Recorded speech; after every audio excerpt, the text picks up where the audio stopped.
regular at our events, and I think it's you're a blogger, right?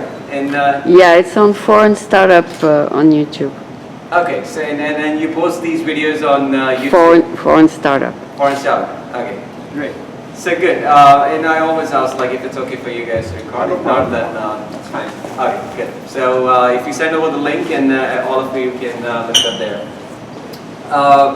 Well, thanks again for making it here. It's anybody who went to a lunch festival?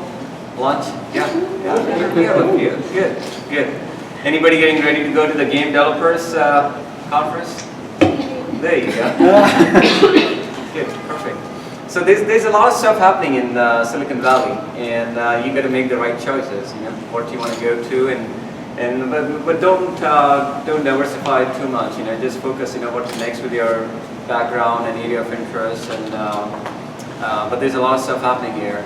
About foreign startups, we started this roughly about a year and a half back, and the reason we did that is because I run an agency that actually specializes in different cultures nationally and globally, and so we were being reached out by some startups from across the world asking like if we can help them. And typically we work with brands, but we came up with the idea of actually launching an initiative that would enable them to actually connect with each other. That's the idea behind it. What we do is we bring together successful entrepreneurs like Emelia and Gabriel and on our platform, and we bring them in close contact with you to learn, to hear from them, to see how they did it. They hear the story and pick up nuggets of wisdom that actually you can apply to your startups or your ventures or whatever you're working on. So our vision, our goal is that you gain that wisdom today and take it back to your own, apply to your own businesses. Okay. What else? We do another quick thing here. It's foreign startups. Just to give you an idea, we have about 1,600 something members, 1,700 members, 1,700 members from about 110 or 220 different countries. Imagine that. So not everybody's from, obviously the big countries are there, China, Brazil, Japan, and then many other, India, Russia, some Ukraine, big Poland, big time. But there are like 100 plus countries. We have representation from many. So one thing we quickly do is like we go around the room quickly breezing through. It's like, which country are you from? So you just say on a country, you don't need to say your name or your startup or anything, just your country name. So just to get you an idea like where we all are coming from. France. Brazil. Spain. France. Loudly, please. Australia. Algeria. Lebanon. Italy. Italy. Italy. Italy. Bulgaria. Bulgaria. Okay. Now Uruguay. Uruguay. Yeah. Wow. Yeah. It's really, Canada. really international tonight. Yeah. What's that? Sorry. Israel. Israel. Yeah. Brazil. Nice. Pablo. Spain. Venezuela. Spain. Spain. Okay. Ukraine. Ukraine. Okay. So you see how international our representation is. You usually don't see that kind of a mix if you walk into most of the meetups or mixers. So we really have a very international and mix up of entrepreneurs. So again, thanks. And what else? Anybody who wants to use the restroom is right outside the gate. Go on your right. You can take a break. We have two speakers today, and we're going to go through the speaking engagements, and then we're going to open up for Q&A. The idea behind having our speakers is to interact with you during obviously the discussion where you can hear the story, but later on also about if you have Q&A specific to your business, your startup, and you want to apply to how they did that. Both Emelia and Gabriel actually are currently in the batch 12 of 500 startups. So, wow, batch 12. So which means how many years did they start back? I think 4 years. 4 years back, yeah. 2009, that's it. Yeah. So 3 batches per year. Right? Yeah. Wow. So it's a very sought after there are a lot of accelerators, incubators in the market now, but getting a name from YC, getting a stamp from YC and 500 still means a lot, right? So we want to hear from them how they did that. And so again, Emilia, up to you, and please welcome Emilia and Gabriel. Thank you, Pawan, for the invite, for inviting us here. I really enjoy your idea and your execution of this project. Congrats. Hi guys, nice to meet you all. We chatted a little bit earlier. My name is Emilia.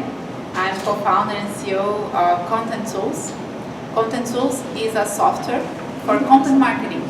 We help business do their content creation, content management in an easier way. Because content marketing on a daily basis is not that easy.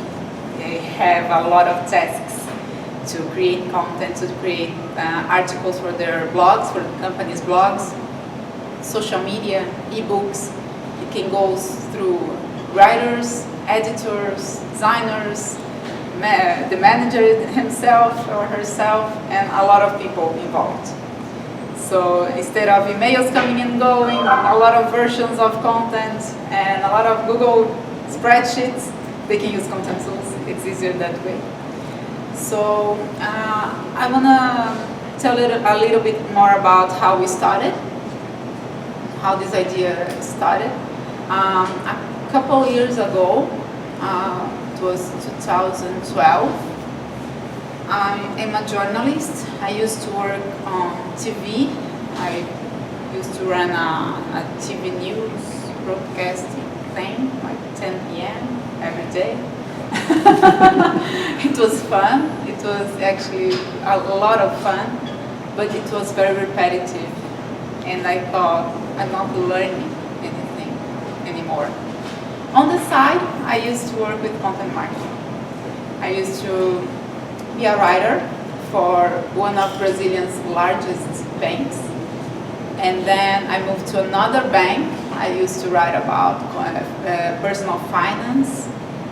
Oh, look at the banks there. Gabriel works with banking as well. So I used to write, and I used to work for a lot of companies on the side, like freelance, because journalists in Brazil only work like 5 to 6 hours per day.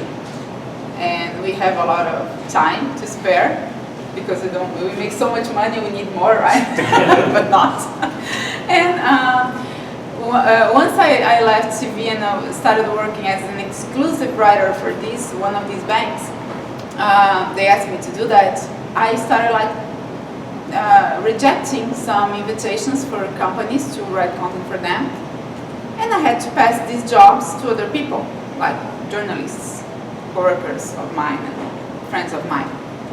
It started happening like a lot. In one morning once, I spent the entire morning doing that. Like, oh, I have to write about it. I can't, but this is the right person for you.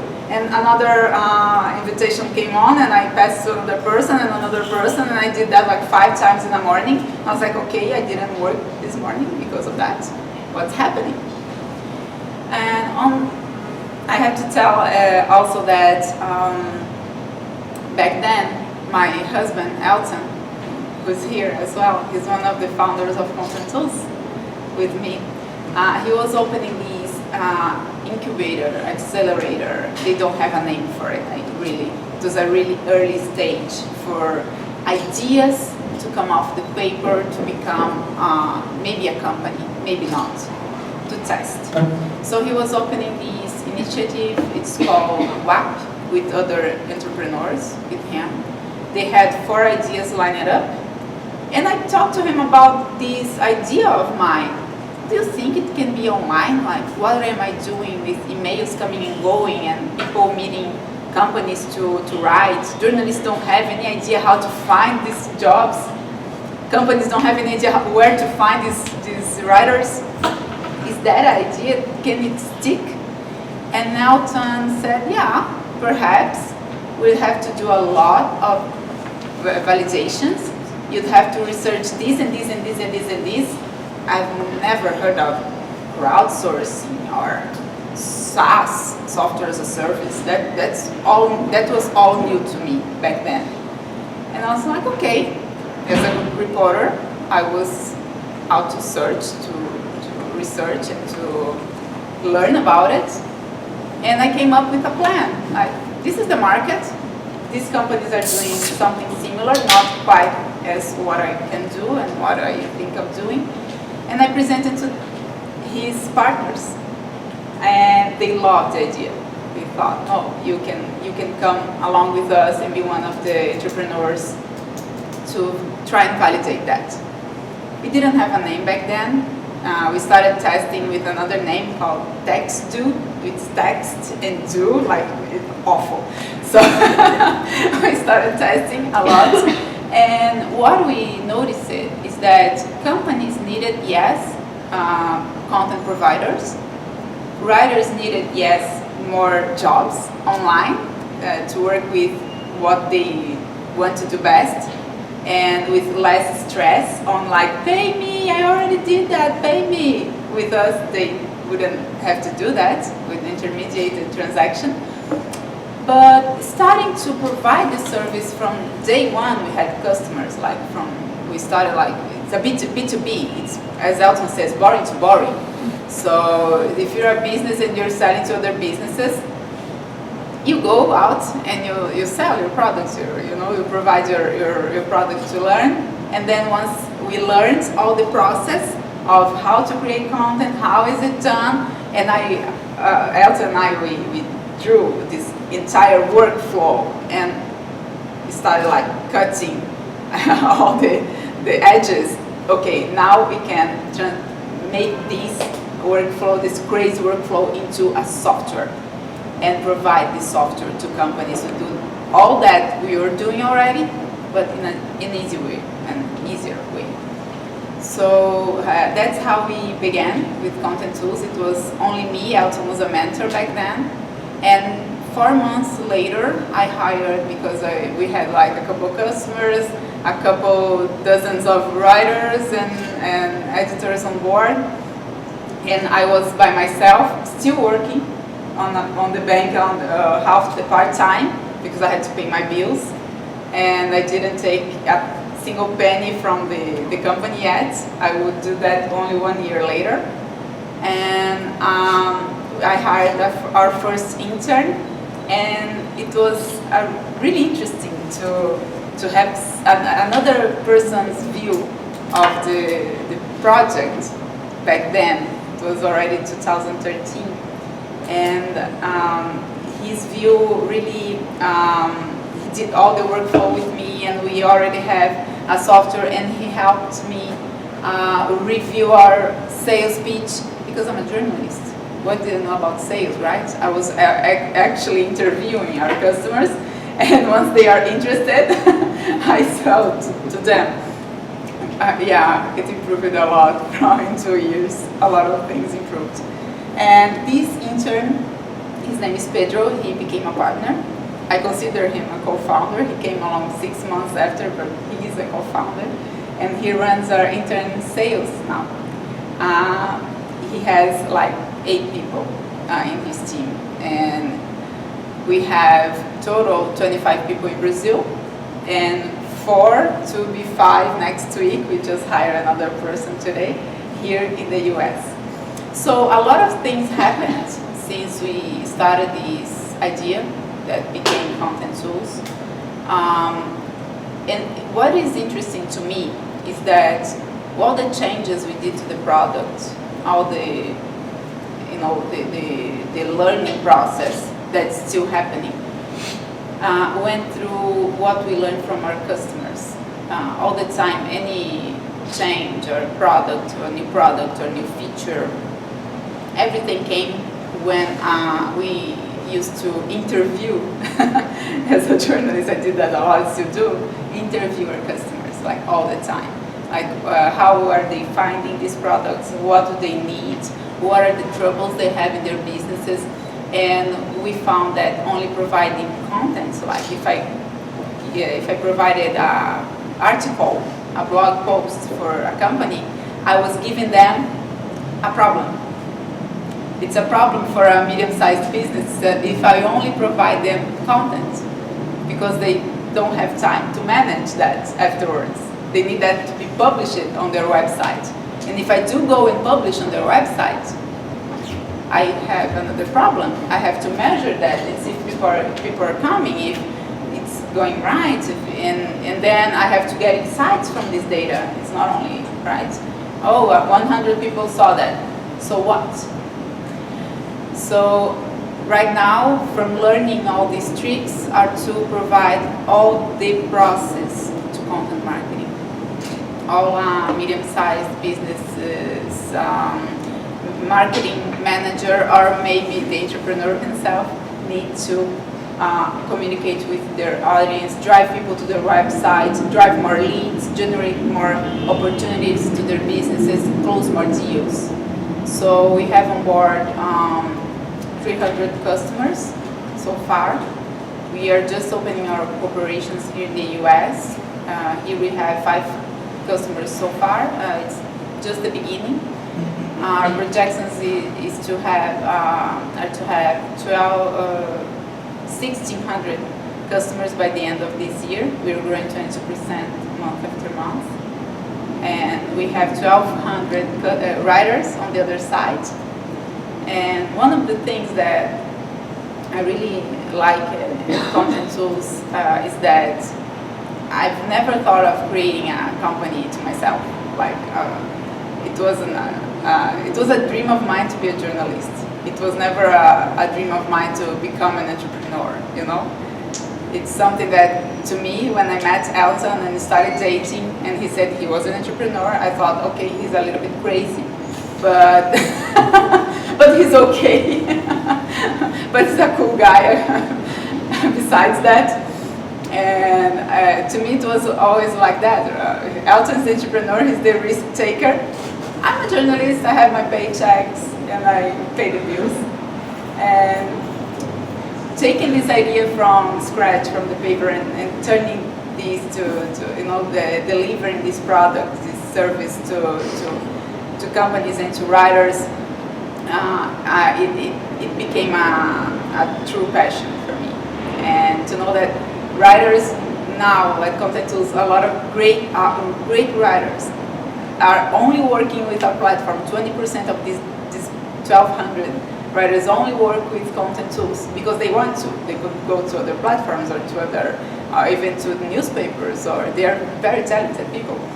They only work with us because it's easier for them to work there, because the jobs we have there are really targeted to them. It's what they want to do, and they make more money than I do, and I think that's awesome. More money, much more money than I imagined doing when I worked for TV there in Brazil. So we have, we're, as I said, just starting here, it's just the beginning. I've been here in San Francisco twice before moving here. The first time we were part of this mission, we call it a corporate mission for startups there. It was the first mission our state had here, and I was the only girl in the group. We had like 15 startups from Santa Catarina, my state in Brazil, the south of Brazil. And I was the only girl, and we were presenting to this event and getting to know Silicon Valley, and like going to Google and Facebook and Apple, what we do when I come here the first time. Yeah, and it was really a place to come, really. It was like opportunities were here, and we had insights for our company and for our products that there are things that only happen here. Last time we were here in the end of 2014 for another mission for Demo Day for Startup Brazil. We were part of Startup Brazil, that is a program for startups there, a national program. We were here and we changed our product like a whole lot. We started providing content with a tool that helped companies have this content provided. The last time we were here, we had a terrible meeting, like an awful meeting with a company that we admire a lot. And this guy said a lot of things to us. And I was like, pretending to, like, oh, it's okay, you can like, say bad things about my baby, no problem. My baby's ugly, no problem. And they said awful things, and we left the meeting thinking, we got to change this. Yeah, it's something that we need to do. And our next version that will be, it will be launched in a couple weeks. We'll have like separate this. You can have content, and you also can have the tool if you already have content. It doesn't make any sense to make companies only buy content from us if they have the problem of content creation, content management. So that's what the awful meeting was really like eye-opener, really interesting. And these are the sort of things that only happen if you talk to people that had like not one or two or 100, sometimes they had 500 startups or 800 startups that passed through them, and they saw a lot of companies like ours, a lot. And they know things we cannot know at this stage right now. And when we were here last year for Brazilian Demo Day, we heard that we had passed this program that we applied for, that I didn't even remember that we had applied for. I applied on a Friday night, real quick, did a video, like we did that a lot, right? Because we are bootstrapped. We don't have any funding, and we participated of 3 programs. So applying for programs was something that we did like, I think, thrice or 4 times in our story. And we did that in a Friday night for 500, and I was like, okay, they won't look at us. We're almost 2 years. We already have these and these. We're a company here in Brazil. Yes, we want to expand to the US, but you have to do that in our way. Okay, but let's do that because that shot we have to give. And we did that, and when we are here, we received this email. Oh, you got an interview. 500 has 2 stages. You have to apply, and the next stage is an interview with the founders. They have 3 interviews, 15 minutes each, and they really recommend it to be here, like be here and have the interview in person. We were here. That was such a, like, come on, we know this interview is happening and we're already here in San Francisco. The interview is on a Monday. We were flying back to Brazil on a Sunday, the day before. So I was like, okay, we'll have it on Skype, and I thought we won't get in anyway, so it's okay. And we talked to this guy called Samir Patel, who is a mentor for 500 startups, and I think you may know him.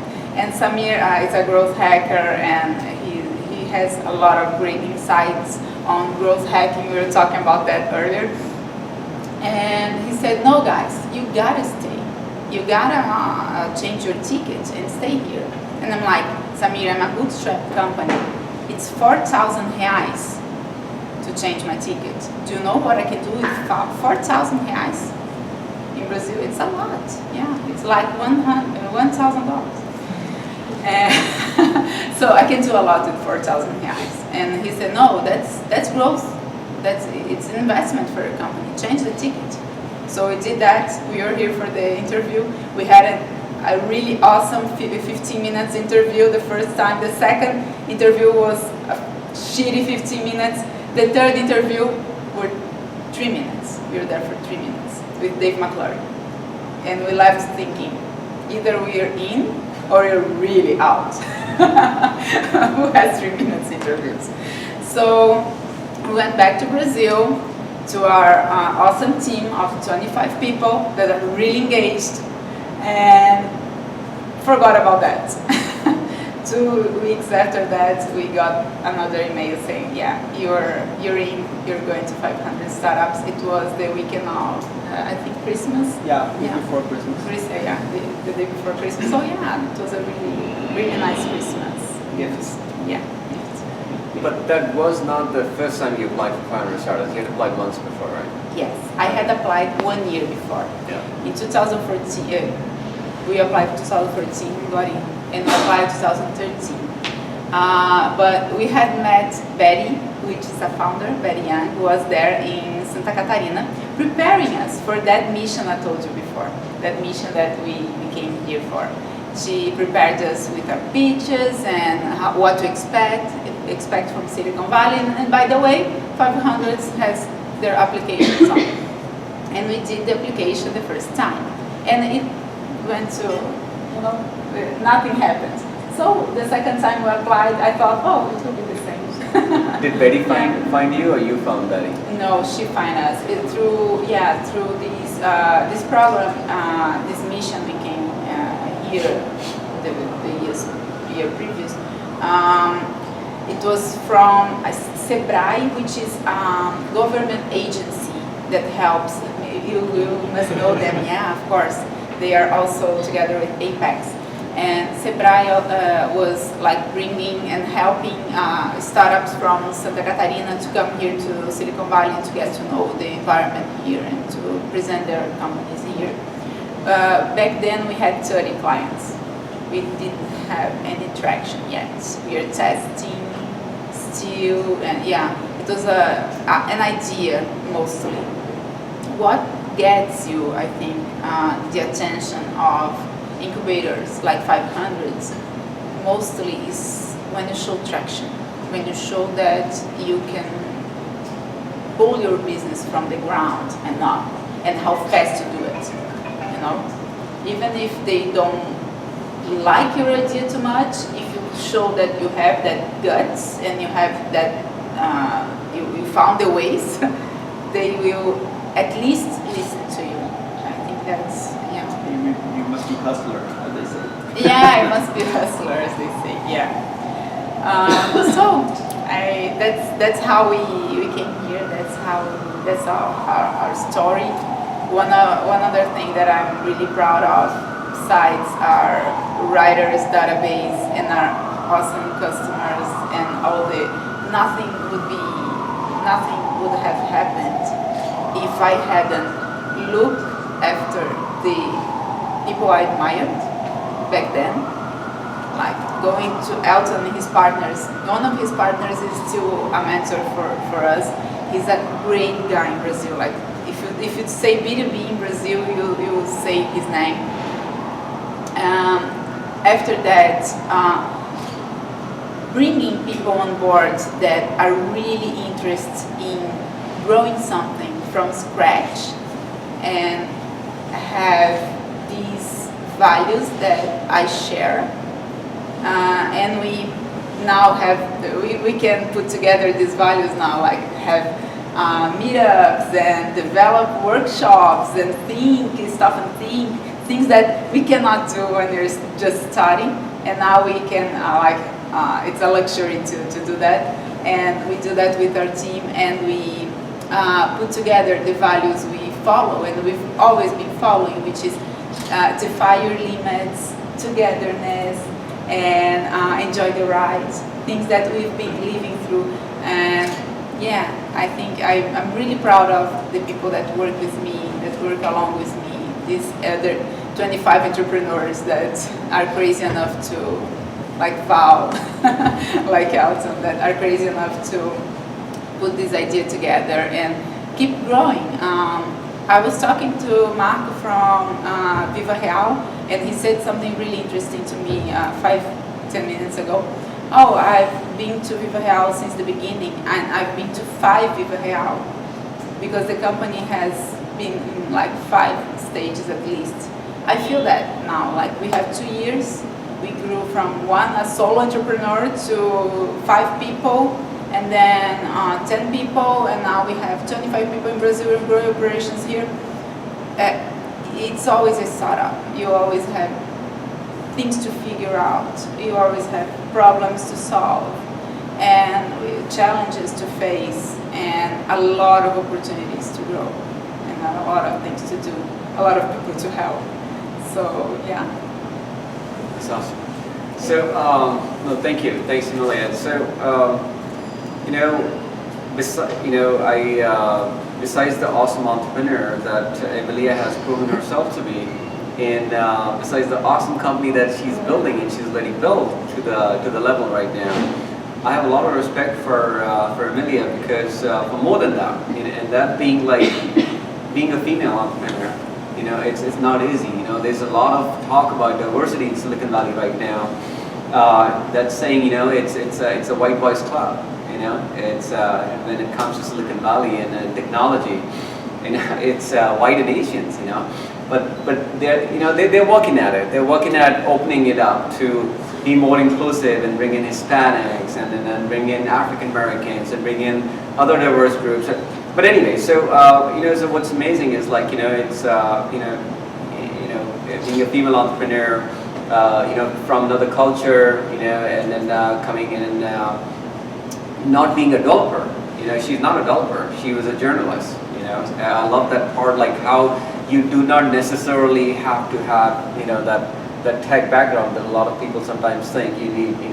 No, but against any of those scenarios, I think you can pull things together and more, and she was able to do that. So I love that fact, and that's the best part of the story for me. So we can bring it all together. So we can open up for Q&A. If you can just please hold on. So we want to cover Gabriel too. So we do have the contact information for both Emelia and Gabriel there. If you guys want to reach out to them, or if you guys are tweeting and all, we use the hashtags foreign startups. And but otherwise the contact info is there.